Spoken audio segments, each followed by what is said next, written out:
episode of Operation Mustangs and More, I get to drive the GT500 KR. King of the road, man. This was the top dog in its day. Also, I got some viewer rides that have been coming in, man. My viewers ride segment has been getting so big. I got some more of my best of test drives, my how-tos, a little bit of reality peppered in there. It's going to be a great show, so make sure you stay tuned. The crowded streets and the neon lights sometimes drive me crazy. So far from home and a bit to be tight, stop trying to reach you on another line. A stupid lyric from a cover of song's been rolling through my head all afternoon long. It's driving me crazy. Ooh, I wanna run away.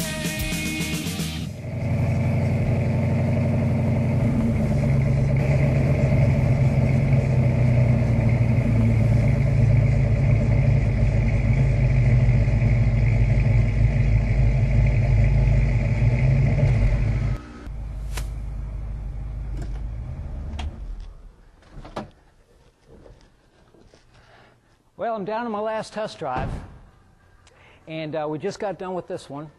And it was just down to driving it for the last time, checking things out. This car here really had a good combination of parts put together on it.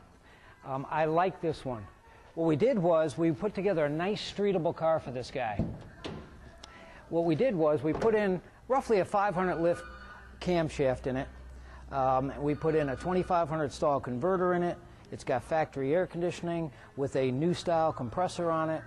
Edelbrock 4-barrel carburetor, aluminum intake manifold, tri-Y headers, and to top that off, we put in a 355 posse gear in it. So that whole combination just came across so nicely on this thing because it makes it nice and drivable. What the torque converter does is it allows you to have just a little bit of a higher idle, so this way you can put that air conditioning on and off. It also allows you to have a little bit more of an aggressive camshaft in it. So this car is going to be a real nice car and a fun car to drive during the summer. But we got some final details to do. I got a mirror I got to put on that door over there. We got a good cleanup to do. And customer will be here tomorrow morning, pick her on up. I bet you he's excited as heck.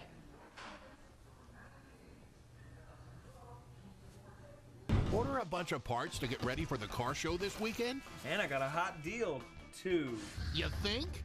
Think again. Oh, man. Tired of back orders? You need NPD. With 4 strategically located superstores, orders are shipped direct to your door within 1 to 3 business days. National Parts Depot has quality restoration parts for Ford Truck, Mustang, Camaro, Chevelle, and Firebird. For your free catalog, visit NPD online or call toll-free.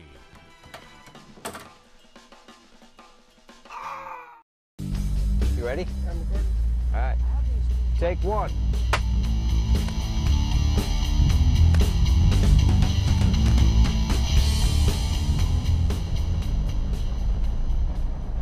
All right, we're out on a test drive today. This is one of my better ones here, man. I get to test drive a lot of Stangs. We're talking a GT500 KR here.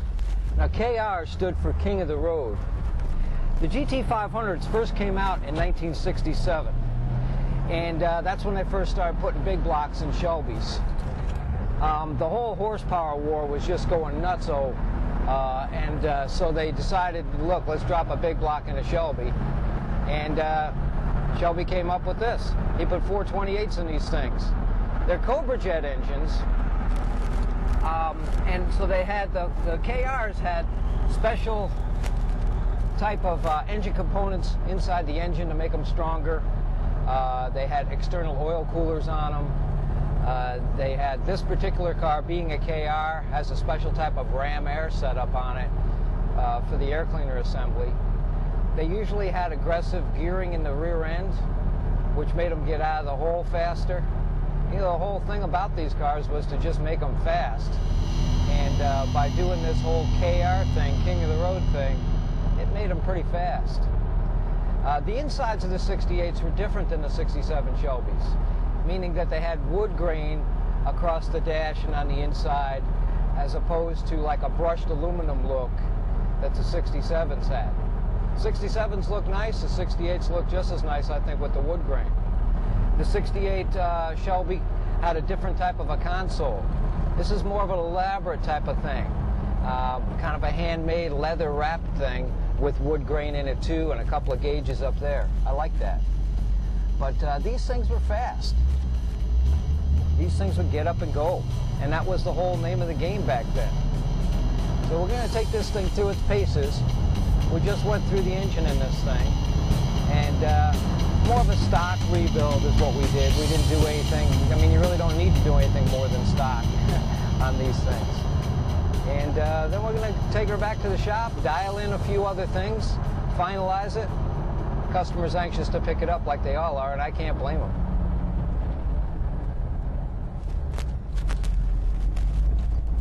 See how she handles around these curves over here.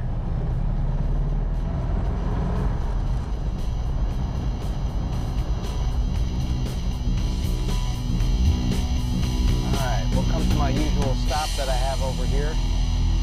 And, you know, we don't want to beat on it, but we certainly want to kind of put it through its paces, see what it'll do.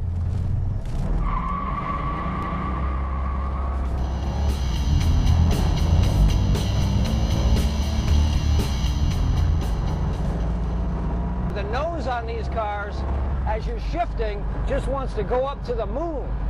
All that torque from this big block makes it want to just lift up in the front. So this thing moves good. This thing moves really good. I'm satisfied. I'm real satisfied.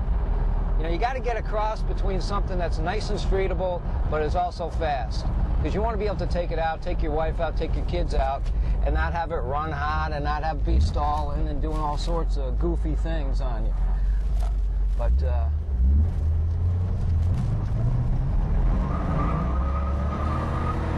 yeah.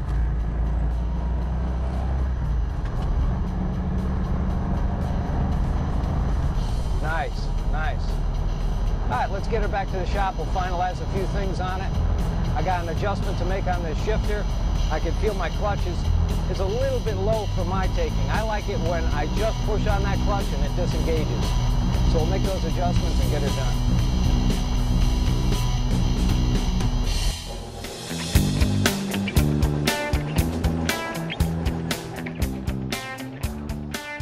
What do you got going over here, Rob? I saw you sneak over here. Yeah. What are you going to do with it? There's another hole in this car? How many holes does this car have in it? A lot. Tell you what, if this is one thing, it's another with these Mustangs around here, man. Also got the rocker down there. Okay. All right, and then I see you're fitting a export brace, huh? Going to be doing a little bit more than that. Hmm. Oh, yeah. The last guy's welds never held. Oh, nice. So I got to stretch out the shock towers so I can get my holes back there to line up. I got them to seat. Oh, yeah, okay. So Here. you got that in there, yeah. So I just got to bring this out a little bit. If you eyeball it straight down, this one's in, and this one's in a little bit. Right. Bring them out. So. All right, those export braces do the trick, though. Yeah, they're nice. Okay. They're better than the Ford ones. They're stronger. Some things are better, huh? Yeah. All right. Oh, wow. Dave's got that panel.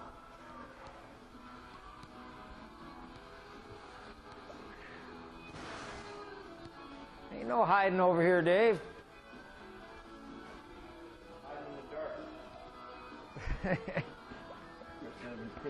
I appreciate you hanging in there. I know you've been having a pretty bad week with your cold and everything, so. Chris said we need more lights, so. Yeah, all right. Passing. Yeah, well, he knows a lot of all the stuff we need around here. If there's something we need, you just ask him, he'll tell you. Yes.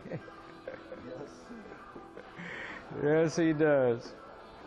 All right, well, thanks, Dave. Keep up the good work. Yes, sir.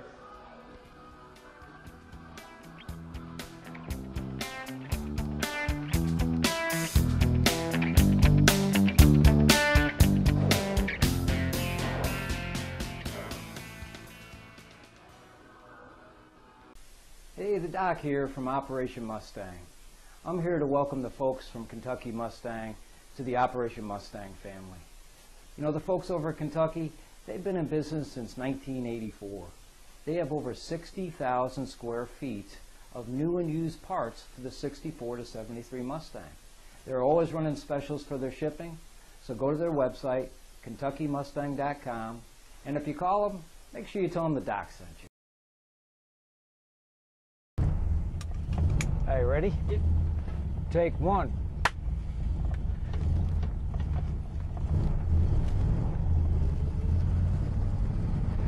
All right. This is cool. I can never get enough driving this car, man. This is one of 8 Torinos that they put together for the movie Starsky and Hutch. Now, obviously, this wasn't the one that ended up in the San Francisco Bay.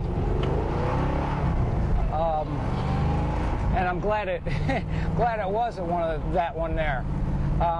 This is one that was actually put together by George Barris for the movie. And it was used for a lot of interior scenes. You saw Starsky and Hutch driving it around, and you know, a few scenes it was used for. It was well used. But I picked it up a few years back and I restored it. I kind of overly restored it. Now, I got a question from one of my Facebook followers on clutch adjustments.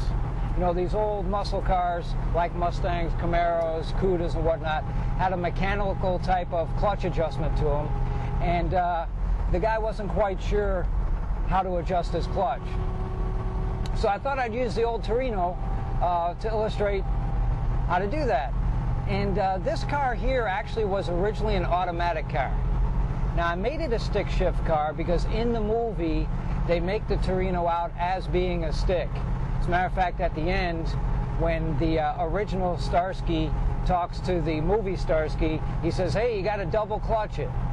But in the movie, they also show an automatic shifter, so it's kind of neat the way they play around like that. But anyways, I thought I'd illustrate how the clutch setup works on these things, the mechanical setup, from the translation of pressing your foot on the clutch and releasing it, to the point of where the heck does it go from there? I mean, you know, a lot of people know, well, I press on that thing down there and I can shift the shifter. How the heck does that happen? I'm going to show you how that happens. But first, I want to take this thing for a little bit of a test drive because, like I say, I can't get enough of this thing. This is so cool. The Starsky and Hutch Torinos, everybody that I know of that grew up in that era just loved the Starsky and Hutch TV show. Now, they made 3 different types of Starsky and Hutch cars. There's considered the ones that were made for the TV show, which I think there was probably about a dozen of those because the show was actually made for a few years. And then there was the ones that Ford made. After the success of the TV show, Ford decided they were going to make 1,000 Starsky and Hutch Torino replicas for the public to buy. So there's the Ford Torinos that were replicas. And then from there, then there's one like this one here, which is a movie car. So that's the 3 types of Starsky and Hutch Torinos. Now what I did was, I fitted this thing with a 5-speed. So this way I could put a 410 gear in it. So it's got a Tremec 5-speed in it. I can cruise all day long, man. I can go out on the highway, go 80 miles an hour with this thing, and still be only at like 2,500 RPM. That's the beauty of that 5-speed. But I also got the gear in the back end, so off the line, I can just wail on it and just go, which is a lot of fun. And I think that's why a lot of guys seem to like stick shift cars, because you're as one, you're kind of mechanically with the car you're driving, as opposed to just an automatic that you basically just press on the pedal and leave it and drive, which is nothing wrong with that. I got a few automatic cars, but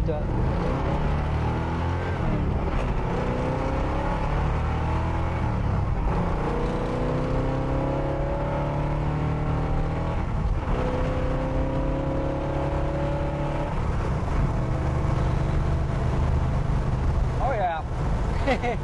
All right, I tell you what, let's get back to the shop and we'll show you how that whole thing works with from the clutch pedal to the clutch fork. We'll show you how this works.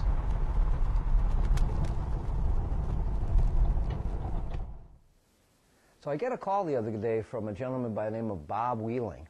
He owns a company out in California where he buys and sells a lot of Mustangs and also repairs them too. But what's cool about it is he's got a website called Mustang Medics. And what he does is he and his crew kind of drive around in this white truck that have like sirens and like things on the side of it that look like they're medical people. But go on his website, mustangmedics.com. Check it out. It's a lot of fun, and the guy really does some phenomenal stuff. All right, we got the old Torino back in the shop. We put it up in the air, and now I can kind of show you what's underneath and how the mechanics of a whole clutch adjustment works from the underside of the car. There's a lot of components there that really play a role in how it is going to be for you to disengage and engage the clutch. Let me show you what it's all about. What you got under here, this is a mechanical type of a clutch release mechanism. And you got this adjuster rod that's over here. That's basically the rod that will adjust the height of your pedal and also where it engages and disengages your clutch. Now that rod comes up against this thing here. This thing here is your clutch fork. So what the clutch fork does is it translates the action of that adjuster rod inside the transmission to release the clutch itself. So this way when you push on that clutch, the clutch pedal itself, it'll release the clutch itself. And at that point, the transmission will just freewheel. The engine will just idle there, the car will coast, you won't be able to go anywhere at all. So that's what it's all about. That's why it's crucial that you have a good adjustment there. And the way you'll adjust this thing is this rod right here, it has these two nuts on here. One's a jam nut and one's an adjustment nut. Now by running that rod in or out will allow you to bring in the adjustment one way or the other. If you lengthen this rod from here to the fork itself, things will happen sooner. As soon as you start pushing on that pedal, it'll start making this clutch fork work. If you shorten the rod, then the clutch action will happen further down on the clutch pedal itself. A lot of guys like to have their clutches where they have their foot buried to the floor, and then when they let up, it almost happens immediately. Me, I like to have my clutch adjustment more at the top end. So all I have to do is just kind of bop on that clutch pedal, and it'll release the clutch. That comes from back in the days when I used to drag race a lot. And if you power shift, when you're power shifting, you're never letting your foot off of that gas pedal, and you're giving a quick action to your clutch pedal itself. So you don't want it all the way to the floor. You kind of want it more at the top. But you also want to have just a little bit of free play at the top. And the reason for the free play is to make sure that that rod is not overly adjusted and always trying to release the clutch itself. So it's important that you have maybe about 1/2 inch to 3/4 of an inch of free play at the top of your clutch itself, your clutch pedal itself. So that's what it's all about. There's a lot of components in here. Starting from the top, you got your clutch pedal itself. Then from the clutch pedal through the firewall, you got a rod that goes up against something called an equalizer bar. That equalizer bar, what it does is it equalizes the pressure. That's why they call it equalizer bar. From the rod pushing through the firewall, it will now make an action that pushes on this adjustment for your clutch itself. That adjustment rod now will go against your clutch fork. Clutch fork, hence, will push your clutch in and release it. So there's a whole trigger mechanism working from the pedal all the way down to the transmission itself. There's a lot of other ways of doing it. There's a hydraulic setup out there. There's also a cable setup out there that they use to release clutches. You know what? I've dealt with all three types there. Here's the pros and cons. The pros on the hydraulic is it's real easy. You can locate that little like master cylinder looking thing and the wheel cylinder looking thing to release your clutch anywhere you want almost. So you can get around headers real easy. The problem with the hydraulic clutches, they're not quite as quick in reaction time as a mechanical clutch like what's on this Torino. Then you got your cable style clutches. Well, the cables work good too because you can direct that cable anywhere you want, wrap it around a header, get it to clear steering linkages and things like that. The fault with the cable setup is that, number one, over time the cables do tend to stretch. And number two, I've had it where a lot of times the cables end up seizing inside their little plastic housing that they're in. So over time it gets really difficult to pull and push on that pedal itself.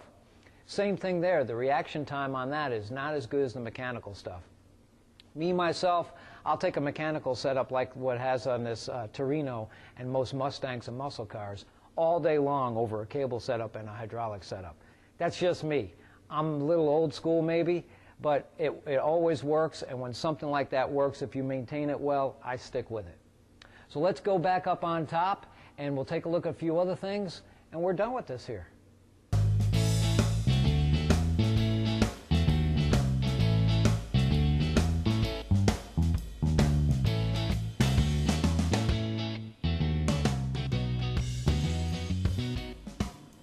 Okay, now that we're back up on top again, I can really give you a better understanding of how it works now that you've seen all the components from underneath this thing.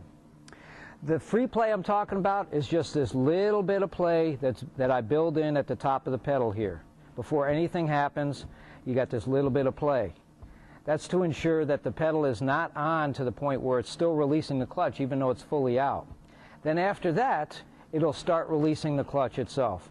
Now, like I say, I like it where it's right up on top, so all I have to do is just extend my knee and this clutch is released. A lot of guys like to have it where they got to bury their foot to the floor, and that might be okay for them, but I tell you what, it isn't good for power shifting. You want it right up at the top, so as soon as you press on that pedal, you're releasing that clutch. Not that I'm doing a whole lot of power shifting nowadays anymore. Those are my early days with my early Mustangs. I got a little bit more respect for this Torino than that. Coming up next, we got viewer rides, so stay tuned. Okay, this is getting to be my favorite part of the show, viewers ride segment. I even got a guy that posted a YouTube video of a 67 Mustang. He's blowing flames out of the back of this thing. Wait until you see this kind of stuff. Check it out.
Okay, for you guys out there that have show cars or even just daily drivers, I'm hosting a car show at the Volo Auto Museum on September 2nd this year.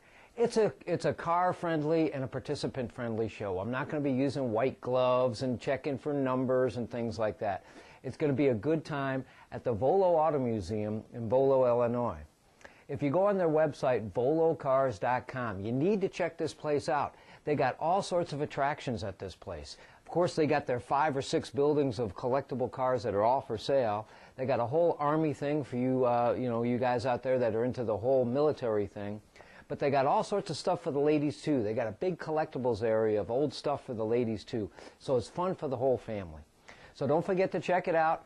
Come to my show on September 2nd. We're going to have a lot of Shelbys there. You know, since Shelby passed away, Carol Shelby passed away this year, I'm expecting a lot of Shelbys there, and that's a good thing because it's a tribute to a good man. But check it out. Go to my website, mustangrestoration.net, and check out the Volo boys, man, volocars.com. You got to check it out. It's a great place.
Okay, that didn't take long.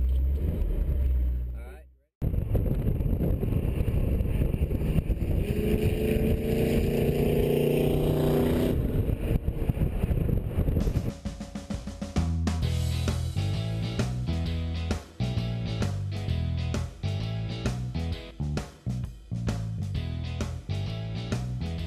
Well, thanks for watching this episode of Operation Mustangs and More.